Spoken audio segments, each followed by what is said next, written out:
All right, so this is video number 3. We're almost there. My name is Keith, and we're gonna be talking about some social media today. I'm just sitting at my work. Just got done. Thought I'd take over the conference room for this little video, make it a little nicer than my car. All right, so I guess the main topic today is the media and social media. So I think you guys probably remember back in 2016. You have to remember if you watch the news because they keep dragging this thing up. The whole issue with Facebook and Donald Trump's campaign and the Russians, whether the Russians bought ads for Donald Trump because they wanted him to win the presidency over Hillary Clinton. I think that's interesting. I've never thought of myself as one to be swayed by Facebook ads. I actually know a lot of people who I wouldn't actually say this probably, but I'll say it now. Like, they're kind of maybe dumb, or not dumb, but just like they don't think critically. I never ever think of myself that way, of course. But those people might be affected by Facebook ads, but not me. Never me. I have the wherewithal to withstand the bombardment of advertising, and I definitely, yeah. No, that's not true. I know that I'm subtly influenced by things that I see on Facebook. I don't always click ads and then buy them right away, but it's going on in my mind. Things are happening. I'm seeing signs. I'm seeing symbols. I'm seeing logos. Those kinds of things are influencing my decisions. They're influencing my opinions subtly. And I think we can easily be manipulated. I mean, people wouldn't pay for ads if they didn't work, right? Like, ads is a huge thing. Facebook exists. As Zuckerberg said to Congress, Senator, we sell ads. Facebook makes a freaking ton of money. They make so much money, and they make it pretty much on ads. Like, that's their business model. So obviously advertising works. I don't think we're as immune to it as we think we are. Even if you think of yourself as someone who thinks critically, you get bombarded with enough stuff. It's gonna mess something up. Like, it's gonna change your opinions. It's gonna manipulate you emotionally. You may not even consciously recognize it, but your emotions are gonna be affected for sure. One of the other issues with social media is fake news.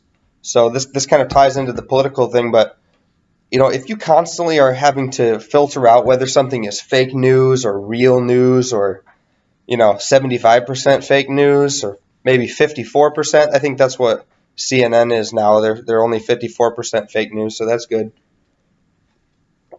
I think Fox is somewhere at 53. I don't know. I lean a little bit more conservative. Not Republican, though.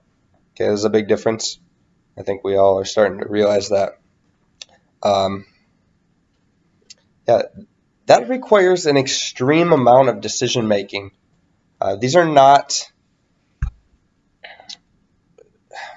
It seems simple to just filter through it, but if you spend multiple hours on social media, especially if you're the kind of person that likes to interact with political content on social media and online, you're going to have to make a lot of decisions. Is this yellow journalism? Is this just fake?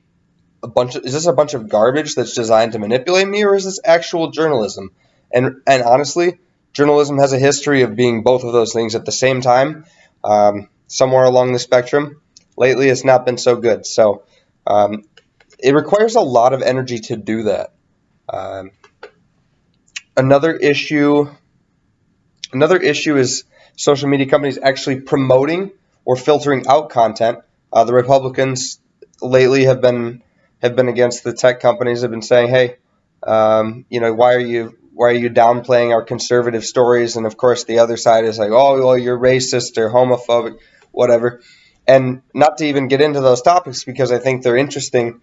The point is, social media platforms are not neutral platforms. In fact, it's hard to call them a platform. They are, certainly, but often they filter and they promote their own agenda that would necessarily help them, I don't think Google is too fond of articles attacking Google. You can't really blame them, but um, when a company is involved so much in free speech, expression, communication, there needs to be some guidelines, perhaps, on what's acceptable, even even if it's a business. I'm very like government hands off the businesses, but when it comes to a business controlling so much of our media, so much of our communications, there does need to be restrictions on that. And so, as a country, we are hashing that issue out as we speak. Um, I think it's important to be aware of. Another issue I've seen, this is kind of a negative video so far, but I'll get to some positives, I think, is surveillance. Lack of privacy. You put so much stuff on social media, like, they know who you are. There are databases that have you pegged. Like, they know your likes, they know what kind of girl you like, or what kind of guy you like, or what kind of, in some people's cases, what kind of porn you watch. They know where you live. They know your birthday. They got your social. They got the scoop on you, and it's a little scary, honestly. What if the government turns? I think we have a false sense of safety in the United States, as if we couldn't be under a dictatorship in 25 years. It's quite possible. We are a nation, and we are not immune to things that other nations are not immune to. Um, Europe has had its share of dictators. Um, I think more and more the more power that we give to the people in power, the more knowledge, which is power, the more we run the risk of a dictator not only popping up, but having the tools to really exert an extreme amount of control over society. And I think that's dangerous. I think it's something to pay attention to. Also, um, being watched can, just knowing that you're being watched can restrict free speech. A lot of Christian ideals are now being pegged as homophobic, as Islamophobic, perhaps. Not always Christian per se, or like the church's opinion, but Judeo-Christian morals. Um, I mean, the fact is, abortion is legal, but you're still killing a baby. So I'm pretty sure that falls under murder. I don't mean to like say, hey, you're a murderer, or like, we're all sinners. We all need God's forgiveness, and I'm not talking about the legality of it, but nowadays to say that kind of thing is like, it really runs against a lot of people's opinions, and I wonder if people will hesitate to speak out against infanticide um, under a potential dictator where people were in favor of infanticide. I don't know.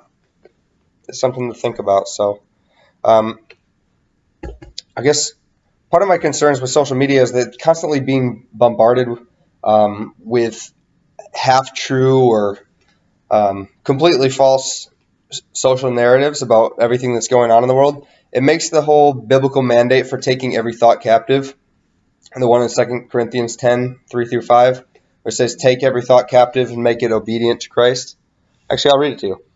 For though we live in the world, we do not wage war as the world does. With the weapons we fight with are not the weapons of the world. On the contrary, they have divine power to demolish strongholds.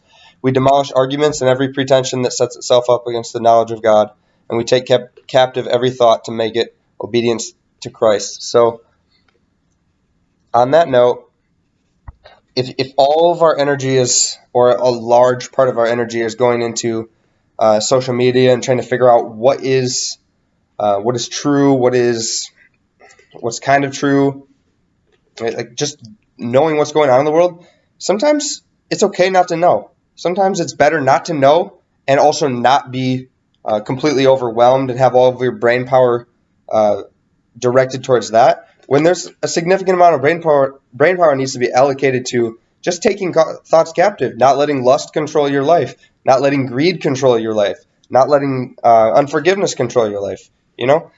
We got to put those kinds of thoughts to death. And how are you going to do that when you're exhausted and you're constantly thinking about, oh, Hillary Clinton and her damn emails, and Hillary Trump? I don't know. It's kind of two sides of the same coin. Like, there's so much stuff going on right now.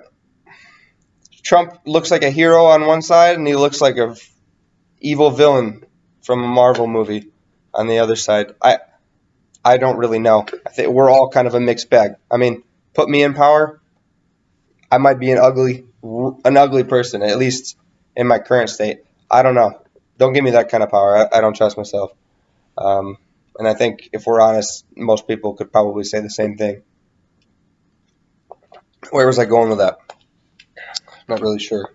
But yeah, we need to recognize our limits. We have a limited amount of energy. We have 24 hours in a day. What are we going to spend that thinking about? Are we going to spend that thinking about the world, thinking about world events? Are we going to spend that being manipulated by ads, by I don't know, or are we going to follow Philippians 4:8, which I also have pulled up here? This is Paul writing to the church in Philippi. And granted, this is almost 2,000 years ago, and his command is just super simple, and it applies today. Finally, brothers and sisters, whatever is true, whatever is noble, whatever is right, whatever is pure, whatever is lovely, whatever is admirable, if anything is excellent or praiseworthy, think about such things. After that, he goes, and the peace of God, which transcends all understanding, I think will guard your hearts and minds in Christ Jesus. I think that's what he says. Or he says the peace of God will be with you. I'm going to look it up. Oh, yeah. Whatever you have learned or received or heard from me or seen in me, put it into practice, and the God of peace will be with you. He says the other thing later in the book. But we got to do that. We got to think about things that are pure, noble, right, true, good, praiseworthy, excellent. Those kinds of things. When you think about pure, what is pure? To the ancients, they would have, when they hear pure, they would have thought of like the refining process for gold or silver. How do you get pure gold? You burn out the impurities. So what's left? One thing, just gold, just pure gold. So when we read the news, we spend all our time thinking about this stuff that's like half truth, quarter truth, 75% truth. That's not pure. That's like, I don't know. It's not pure. It's definitely not pure. You know what is pure? The Word of God. We can read that. We can learn from that. We can meditate on that. That stuff's not going to hurt you. That stuff's going to help you. So my encouragement today, think a little bit less about the world and think a little bit more about God's vision for the world. The world as it is could use a few more people that are taking their thoughts captive, making them obedient to Christ, and having our life follow that. Wherever the mind goes, the feet will follow. So be encouraged. Thanks for watching. Have a great day.